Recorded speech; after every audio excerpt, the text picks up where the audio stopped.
Hello everyone. तो आज हमारा ये तीसरा लेक्चर है।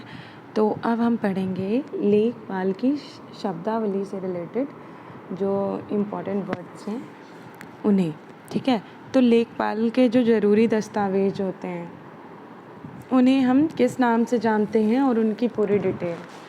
तो सबसे पहला जो दस्तावेज होता है उसे हम जानते हैं खसरा के नाम से। ठीक है, तो खसरा क्या होता है कि कौन सा किसान किस नंबर के भूमि का मालिक है और उस खेत पर कौन कौन सी फसल उगाई जा रही है। मीन्स जैसे नंबर है, मान लो 1 नंबर, 2 नंबर, 3 नंबर, तो कौन सा किसान किस नंबर की भूमि का मालिक है और उस खेत पर कौन कौन सी फसल उगाई जा रही है और उस भूमि से कितना राजस्व प्राप्त हो रहा है। तो सबका लेखा जोखा लेखपाल जिसमें रखता है उसे खसरा कहा जाता है। ठीक है, मतलब अब इसमें हमें क्या इम्पोर्टेंट पॉइंट ध्यान रखना है कि किस नंबर की भूमि का मालिक है, कौन कौन सी फसल उगाई जा रही है और कितना उससे राजस्व या रेवेन्यू प्राप्त हो रहा है। ठीक है, 3 इम्पोर्टेंट पॉइंट। खसरा एक कृषि संबंधित कानूनों का दस्तावेज है। कृषि आंकड़े और खतौनी के लिए जिन तथ्यों की आवश्यकता होती है वे सब लेखपाल के द्वारा खसरे में ही लिखे जाते हैं और खसरे में कुल 22 खाने होते हैं। खसरा और खतौनी को 2 मई 2016 को कंप्यूटराइज्ड कर दिया गया था। ठीक है, तो आई होप खसरा के बारे में आपको पता चल चुका होगा। अब हमारा जो नेक्स्ट है वो है सजरा। ठीक है, तो सजरा क्या है कि भारत में किसी गांव के ऐसे नक्शे को कहते हैं जिनका प्रयोग उस गांव के खेतों या अन्य ज़मीन की पट्टियों का कानूनी तौर पर स्वामित्व बताने हेतु और प्रशासनिक कार्यों के लिए होता है। मतलब भारत में किसी गांव के ऐसे नक्शा, मतलब एक मैप हो किसी भी गांव का, तो जो भी गांव के खेत हों या ज़मीन की पट्टियों का कानूनी तौर पर स्वामित्व बताना हो, तो इसके प्रशासनिक कार्यों को करने के लिए हम इसका प्रयोग करते हैं। गांव का शजरा पूरे गांव को ज़मीन की पट्टियों में बांटता है और हर पट्टी को अपना नंबर देता है। मतलब अब क्या होता है, जो गांव का शजरा है तो वो पूरे गांव को ज़मीन की पट्टियों में बांटेगा और हर पट्टी को अपना नंबर देगा। ठीक है, गांव का लेखपाल हर पट्टी के लिए एक खसरा भी रखता है जिसमें लिखा रहता है कि उस पट्टी का मालिक कौन है और उस पर कौन सी फसलें उगाई जाती है। तो उसमें डिफरेंस समझ में आ रहा है कि खसरा क्या होता है। खसरा एक पूरी डिटेल होती है कि कौन किस नंबर की भूमि का मालिक है, उसमें कौन सी फसल उगाई जा रही है, कितना रेवेन्यू प्राप्त हो रहा है। लेकिन ज़मीन की पट्टियों पर कानूनी तौर पर जो स्वामित्व बताने हेतु जिसका प्रयोग होता है वो होता है सजरा। ठीक है, अब इसमें जो सजरा होता है इसमें पूरे गांव का नक्शा होता है। अब आपने बहुत ही पॉपुलर वर्ड सुना होगा खतौनी। तो यह शब्द उत्तर प्रदेश भू राजस्व अधिनियम में वर्णित नहीं है, किंतु अधिनियम में वार्षिक रजिस्टर नामक जो कागजात धारा 33 में वर्णित है वही खतौनी के नाम से जाना जाता है। तो ये भी आपको पॉइंट इम्पॉर्टेंट है और याद रखना है कि धारा 33 में जो वर्णित है वही खतौनी के नाम से जाना जाता है। अगर गांव के खसरों का प्रयोग करके किसी एक व्यक्ति या परिवार की ज़मीनों की सूची बनाई जाए तो उसे खतौनी कहते हैं। मतलब खसरा क्या हो गया, खसरा पूरी डिटेल है ना, कौन सा मकान भूमि का नंबर है, उस पर कौन कौन सी फसल उगाई जाती है, कितना रेवेन्यू प्राप्त होता है। तो अगर इन्हीं खसरों का प्रयोग करके एक व्यक्ति या परिवार की ज़मीनों की जो पूरी सूची बनाई जाती है उसे खतौनी कहते हैं। इसे 6 सालों में नवीनीकृत किया जाता है। खतौनी में केवल 13 खाने होते हैं। जैसे देखो खसरा में कितने 22 खाने होते हैं, लेकिन खतौनी में 13 खाने होते हैं। इसमें सभी जोतदारों का वर्णन होता है कि वो किस हैसियत से भूमि धारण कर रहे होते हैं। फिर खेवट खतौनी, तो ये क्या होता है, जमींदारी के 2 रजिस्टर हैं। उत्तर प्रदेश जमींदारी उन्मूलन एवं भूमि सुधार अधिनियम 1950 के लागू होने के पूर्व प्रत्येक गांव के लिए अधिकार अभिलेख होते थे। ठीक है, खतौनी आज भी रखी जाती थी परंतु खेवट को समाप्त कर दिया गया है। तो जो ये खेवट खतौनी था ये खेवट को समाप्त कर दिया गया है, परंतु खतौनी आज भी प्रचलन में है। ठीक है, अब दिनचर्या बही क्या होती है। दिनचर्या बही, इसे डायरी भी बोलते हैं। लैंड रिकॉर्ड्स मैनुअल पैरा 47 के अनुसार लेखपाल अपने हल्का भर के लिए एक डायरी रखेगा। ठीक है, और डायरी एक ऐसा रजिस्टर है जिसमें लेखपाल के कर्तव्यों से संबंधित दिन प्रतिदिन के कार्यों का वर्णन लिखा जाता है कि मतलब कहाँ विजिट हुई, क्या उसने काम किया एंड सारी डिटेल। इस डायरी में लेखपाल 1 अगस्त से 31 जुलाई की अवधि में हुए कार्यों का ब्यौरा लिखेगा। तो देखिए आप ये याद रखिएगा कि ये बहुत इम्पॉर्टेंट है कि 1 अगस्त से 31 जुलाई की अवधि में हुए कार्यों का ब्यौरा होगा क्योंकि वो टाइमिंग भी पूछ सकता है कि मतलब किस मंथ से किस मंथ तक डायरी में सारे लेखपाल जो ब्यौरा लिखते हैं, है ना। अब किसान बही क्या होती है? किसान बही लेखपाल द्वारा तैयार की गई वह दस्तावेज पुस्तक है जो किसान के पास रहती है, ठीक है। मतलब तैयार कौन करेगा? लेखपाल, लेकिन रहेगी किसके पास? किसान के पास। किसान बही पर किसान की खेती, उसका प्रकार, मात्रा व हक संबंधी विवरण होता है जिससे कि किसान अपनी भूमि की जानकारी रखता है, ठीक है। तो अब अधिकार अभिलेख क्या होता है? प्रत्येक गांव के लिए यह अधिकारों का अभिलेख होता है। इसे अभिलेख अधिकारी द्वारा तैयार किया जाता है। यह एक वार्षिक रजिस्टर होता है, ठीक है। अब चकबंदी क्या होती है? तो प्रत्येक गांव में उत्तर प्रदेश सरकार द्वारा 1958 में इसे लाया गया था, परंतु इस उत्तर प्रदेश में इसकी जो शुरुआत हुई थी ये 1954 में मुजफ्फरनगर ज़िले की कैराना व सुल्तानपुर ज़िले की मुसाफिर खाना तहसील से हुई थी, ठीक है। मतलब पूरे अगर पूछा जाए कि प्रत्येक गांव में कब लाया गया तो 1958, लेकिन शुरुआत कब हुई थी? 1954। कहाँ से? मुजफ्फरनगर ज़िले की कैराना, ठीक है। इसके माध्यम से किसानों की छोटी छोटी चकों में बंटी हुई भूमि को एक जगह पर इकट्ठा किया जाता है। मान लो किसी किसान की ज़मीन कोई कहीं पे है, किसी किसान की ज़मीन कोई कहीं पे है, तो इसमें क्या होता है कि सारी जो ज़मीन होती है उसे, जो चकों में बटी हुई ज़मीन होती है उसे एक जगह पर इकट्ठा किया जाता है। अब चकबंदी 2 प्रकार की होती है, एक होती ऐच्छिक चकबंदी, एक होती है अनिवार्य चकबंदी, ठीक है।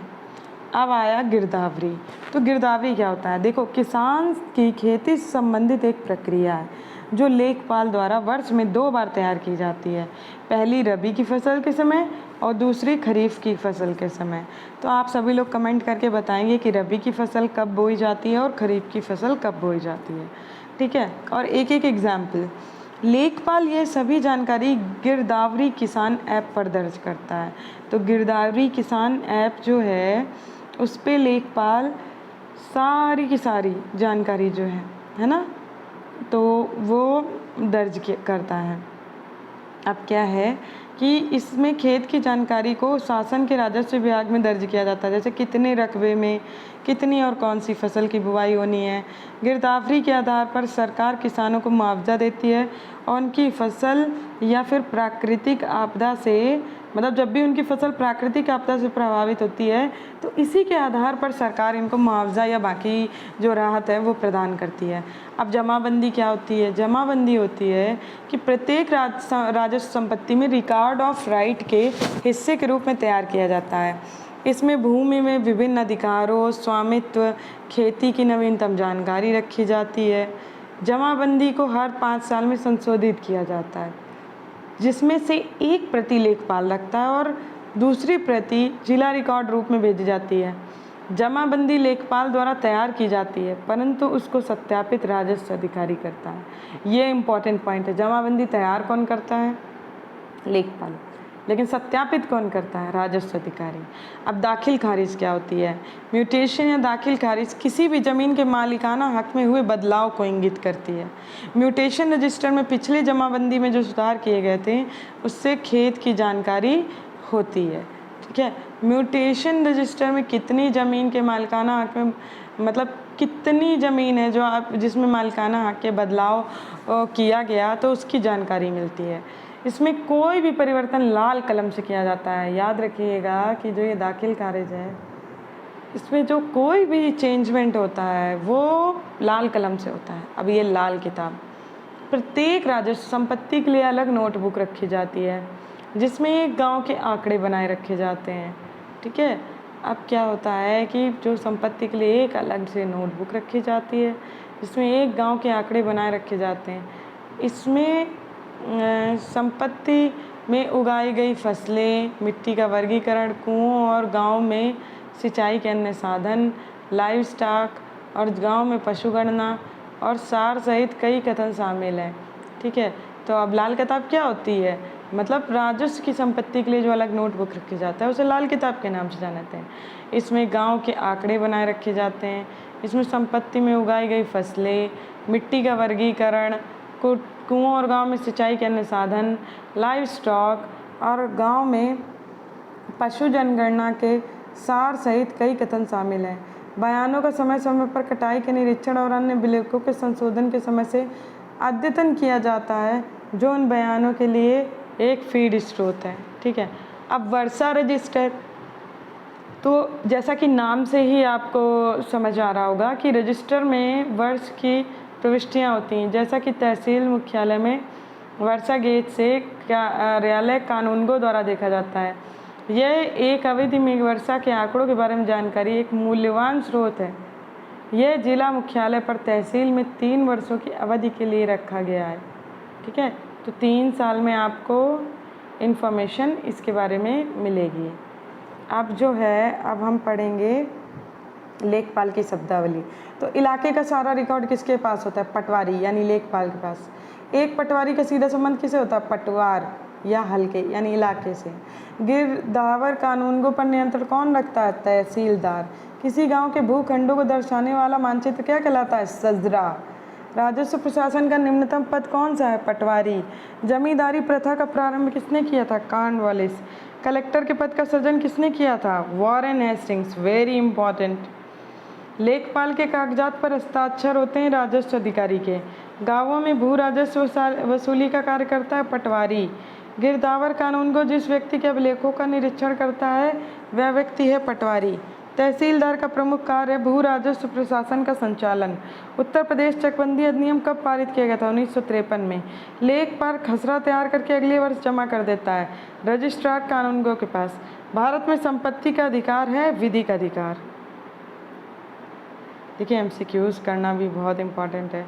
मान लीजिए आप पढ़ेंगे और एमसीक्यूज़ नहीं करेंगे तो देखिए उससे काम चलने वाला नहीं है। ठीक है, तो आगे बढ़ते हैं। उत्तर प्रदेश जमींदारी उन्मूलन एवं भूमि अधिनियम कब पारित किया था? तो पारित किया गया था 1950 में। लागू करने वाली डेट अलग है लेकिन पारित करने वाली डेट अलग है, तो इसे आप प्लीज़ ध्यान रखिएगा। निम्नलिखित में कौन सा भूमि सुधार से संबंधित है? भूदान आंदोलन। भूदान आंदोलन का सबसे ज़्यादा असर पश्चिम बंगाल में हुआ था और विनोबा भावे इसके अग्रणी नेता थे जिन्होंने एक महत्वपूर्ण भूमिका निभाई थी इस आंदोलन में। निम्नलिखित में से कौन सा आपका भू आंदोलन के बारे में कौन सा कथन सत्य है? तो यह एक स्वैच्छिक आंदोलन था जिसे सब लोगों ने स्वेच्छा से वैसी भूमि उनको जानकर दी थी, है ना। तो ये बिल्कुल गलत है।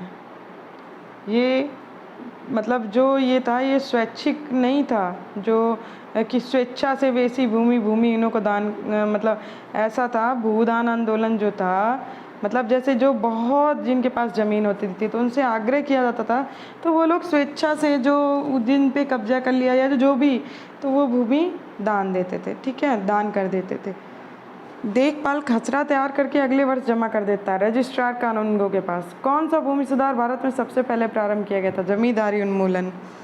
जिलाधीश राजस्व वसूली का कार्य करता है तो क्या कहलाता है? कलेक्टर। निम्नलिखित में कौन सी चकबंदी का उद्देश्य नहीं है? बड़े पैमाने की कारपोरेट खेती को बढ़ावा देना। ठीक है, भूमि सुधार कार्यक्रम का सर्वाधिक सफलता किस राज्य में मिली? पश्चिम बंगाल में। जिले का सर्वोच्च राजस्व अधिकारी कौन होता है? कलेक्टर। राज्य और जिले के बीच समन्वयक क्या होता है? जिलाधीश। ठीक है, और ग्राम विकास की स्थापना कब हुई? 1974 में। याद रखिएगा 1974 में। निम्नलिखित में से किसे चकबंदी के अधीन नहीं लिया जा सकता? स्मशान या कब्रिस्तान। जिला उप विभाजित होता है उपखंड में। जिलाधीश के पद से के लिए कौन से दायित्व हैं? जिलाधिकारी, कलेक्टर, जिलाधीश एवं विकास अधिकारी। तो उपर्युक्त सभी।